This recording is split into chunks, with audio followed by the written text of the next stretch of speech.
Manejar un abogado, esto no es fácil. Saludos, doctor Miguel Valerio, que está con nosotros. Bueno, buen día, Geomar, Luisín, doctora. No sabía que Wendy ahora es comunicadora también. También. Hace una buena Sí. adquisición en el aspecto legal. Intentándolo acá. Mire, tenemos muchos temas sobre la mesa. Su criterio sobre este caso de el asesinato, ¿no? La muerte, como usted quiera identificarlo, ya es un aspecto que no nos resuelve el tema, pero está ahí sobre el tapete de Orlando Jorge Mera, el ministro de Medio Ambiente. Acontece que usted es abogado de la familia, ¿no? Los detalles de ayer que se puedan conocer, que nos han salido a la luz pública de la medida de coerción y qué parte de aquí el caso.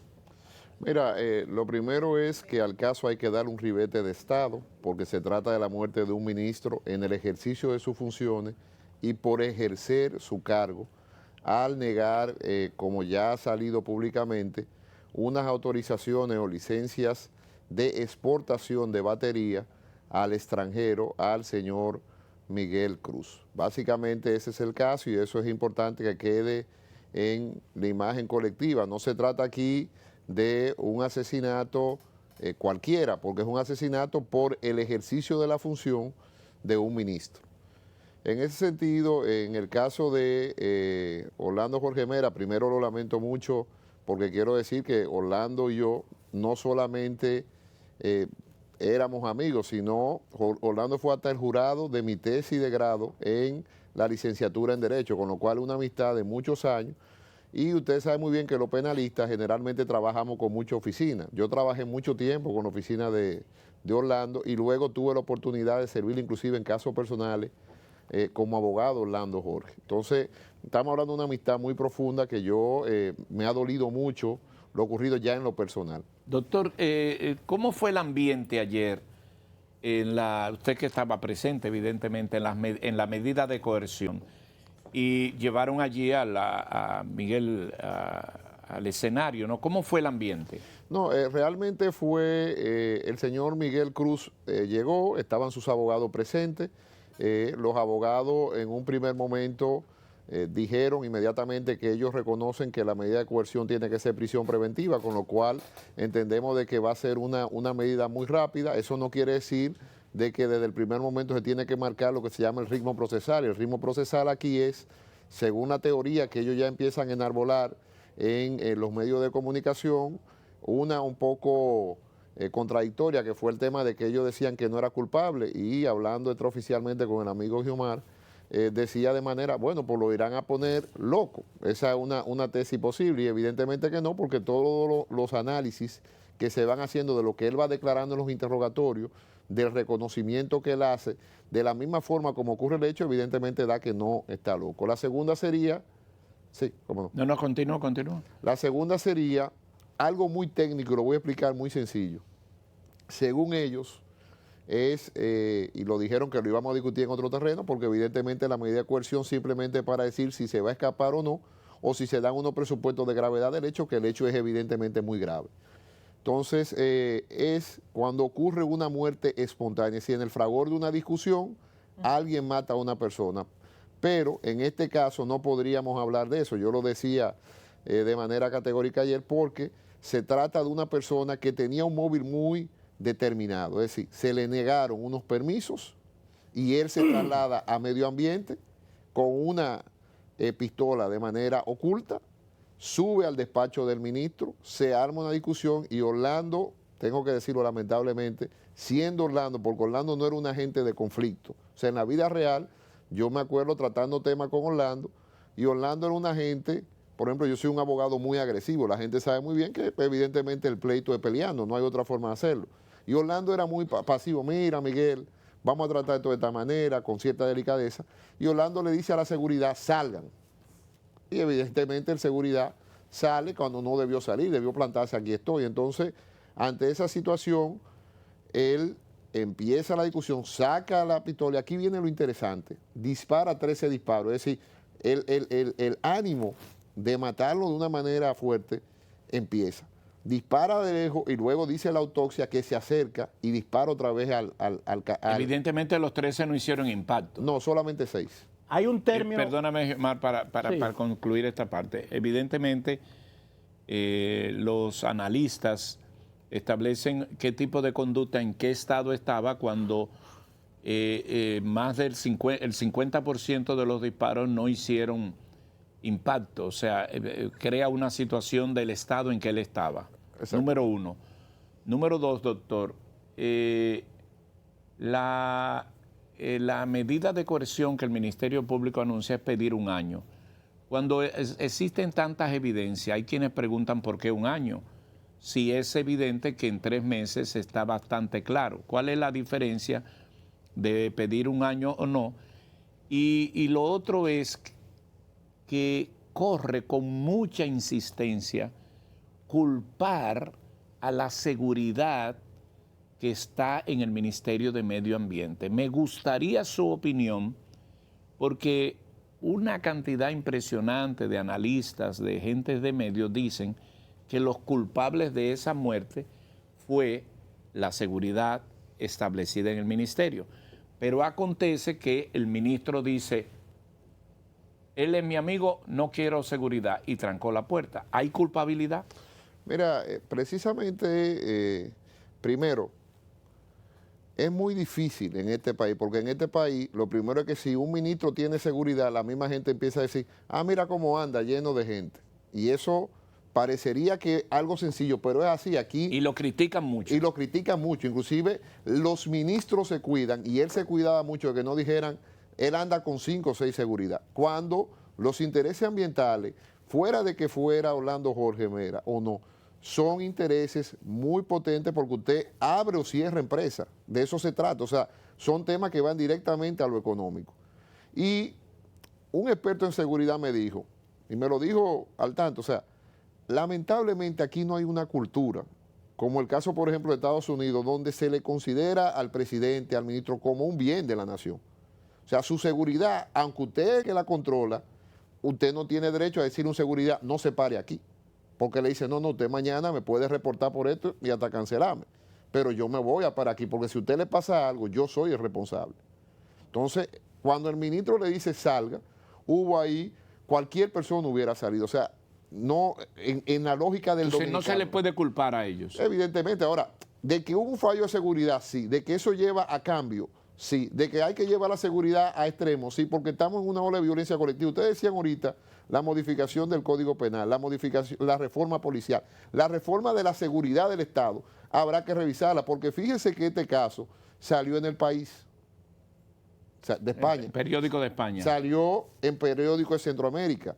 O sea, en la misma medida de cohesión que usted dice, sí, usted dice el ambiente de ayer, usted sabe que había medios de la F, estaban ahí, medios de Francia, estaban ahí, porque es un ministro que estaba actuando en sus funciones, no fue una pelea en una... Por eso caminata. que usted dice de un ministro, pienso incluso, en el Imperio Romano se estableció una ley especial, precisamente se ha puesto muy de moda el término sicario, que viene de una daga denominada sica, que usaban una tribu denominada los tracios en Europa del Este, y se creó la ley Cornelia para contrarrestar a quienes usaban esas dagas contra funcionarios del Imperio Romano, en unas luchas históricas que no voy a pasar el tiempo en esto, pero hay un magnicidio ocurrido, un ministro que sirve al Estado.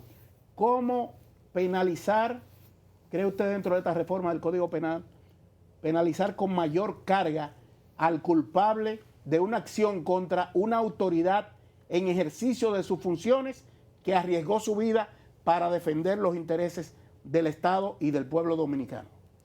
Déjeme decirle que lamentablemente el Código Penal, el proyecto de Código Penal ha fracasado varias veces y no nos vamos a meter en el tema de por qué ha fracasado, porque todos sabemos que es el tema aborto. Ese básicamente ha sido el dispote. Ahora, sin embargo, lo que usted dice en el proyecto de Código Penal, por lo menos en una de las versiones que yo revisé en la universidad, que es donde lo he venido estudiando, tenía la agravante, porque está la agravante que usted dice el presidente de la República en el Código Penal actual.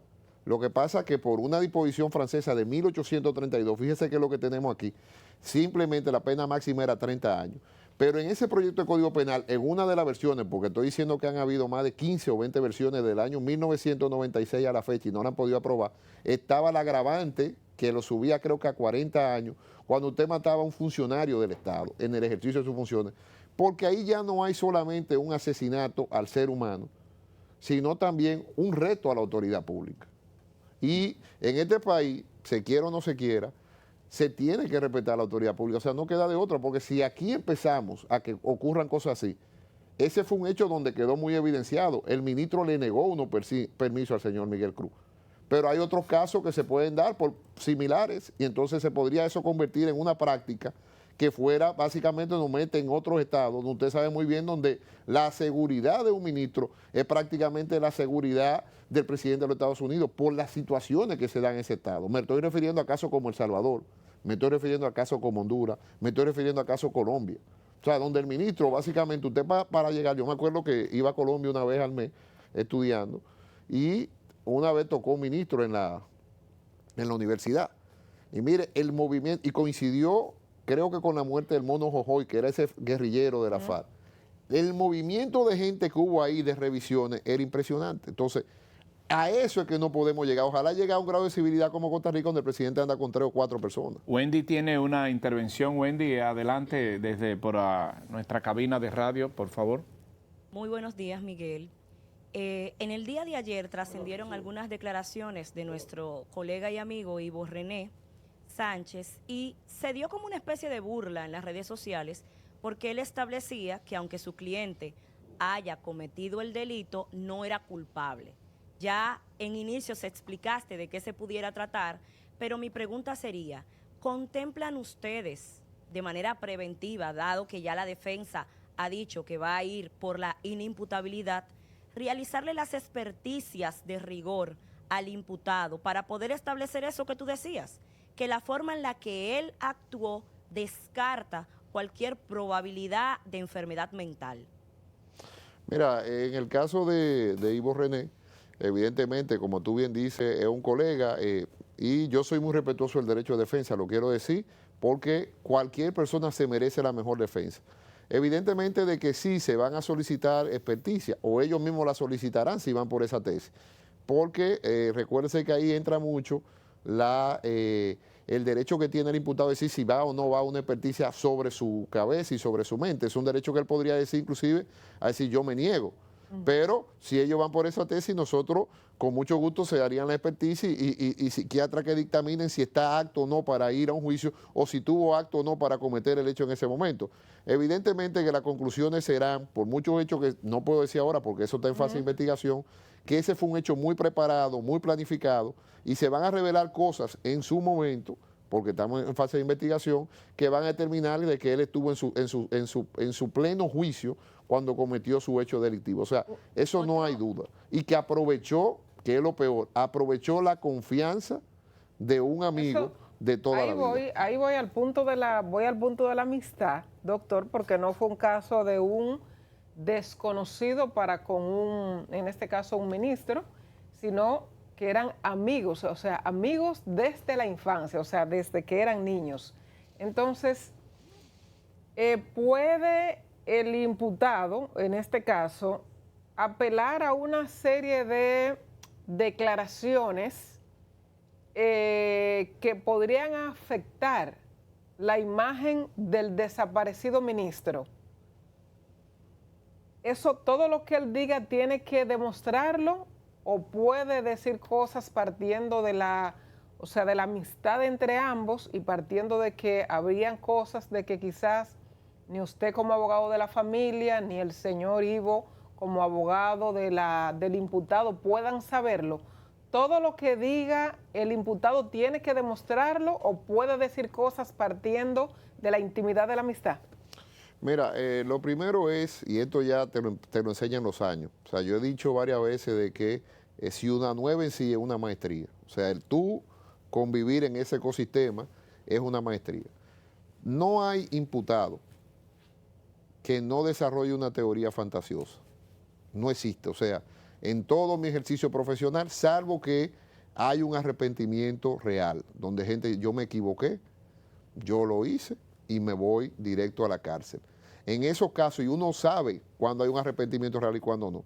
Evidentemente de que va a haber muchas teorías de la conspiración, eso es típico de esa situación, pero por eso, y yo se lo recomiendo a todas las familias y a todo el que tiene un proceso penal, la víctima, según el Código Procesal Penal, tiene derecho a participar. Ante la versión que él dé, evidentemente la familia va a tener una versión, porque ya el hecho se cometió, es un hecho horrible, o sea, horrible en la magnitud de la forma que lo mató, porque dispara 13 veces, 6 impactan, algunos son de lejos y otro va y remata. Sí. Entonces eso está ahí. Esas son evidencias importantes. Evidencias que están Mire, ahí, que profesor. demuestran a qué fuimos. Adelante, compañeros. Entonces, evidentemente lo que te quiero decir es que ante esa situación se le va a dar, porque ahora no se puede otra vez volver a matarlo, ahora moralmente, al perjudicado. Eso el sistema no funciona así. Adelante. Profesor, la familia del ministro asesinado Orlando Jorge Mera, en principio, en un comunicado que emitió, decía que lo perdonaba al imputado. Usted declaró ayer, allá en el Palacio de Justicia de Ciudad Nueva, que la familia se va a querellar y para resarcir por daños y perjuicios que le ocasionó a Orlando Jorge Mera. ¿Es que hubo un cambio de la familia o esto es independiente de lo que el perdón de ese comunicado que emitió la familia? Mira, mi cercanía básicamente con la familia Jorge Villegas ya, incluyendo a Patricia, es, digamos, de una cercanía inclusive hasta religiosa. Ahorita hablaba Geomar, que es muy jocoso en muchas cosas, que Luisín era un diácono oculto. Digo, no, oculto no, a Luisín yo lo he visto en misa y uno tiene que profesar su fe abiertamente. En el caso mío, yo he dicho en varios programas que soy también católico practicante. Entonces, yo conozco de la religiosidad de esa familia. El perdón en el cristiano es un perdón que se da dentro de la fe. Ahora, si usted se lee el Pentateuco, el Deuteronomio, el Levítico, una cosa es el perdón de Dios y otra cosa es la justicia de los hombres. En derecho, la única forma lamentable de participar en el proceso es primero pidiendo sanciones penales. Y segundo, evidentemente, cuando usted mismo se quita una calidad de no pedir daño y perjuicio, se la está pidiendo usted. Usted se está restando participación. Y yo el derecho lo llevo como un técnico seco. Yo utilizo lo que la ley me da para perseguir los fines que se quieren. En este caso, evidentemente, una cosa es la justicia divina, que es a ese perdón que se refería a la familia, y otra cosa es la justicia de los hombres, donde necesariamente se tiene que participar con las herramientas que da un proceso penal. Muchas gracias, doctor. Creo que muy juicioso y esperamos el desenlace de este caso que el sábado, mañana es la medida de coerción y vamos a entrar. Nos vamos a ir, termina esta jornada de hoy y de la semana, la primera semana nuestra con este formato, con la Super 7, la emisora. Estamos muy contentos de todo el feedback que nos han dado con ustedes, pero esto continúa en 107.7, la emisora, y con el canal hermano de EN Televisión. Nos vemos el lunes aquí en esta misma plataforma de Color Visión. Gracias por su atención.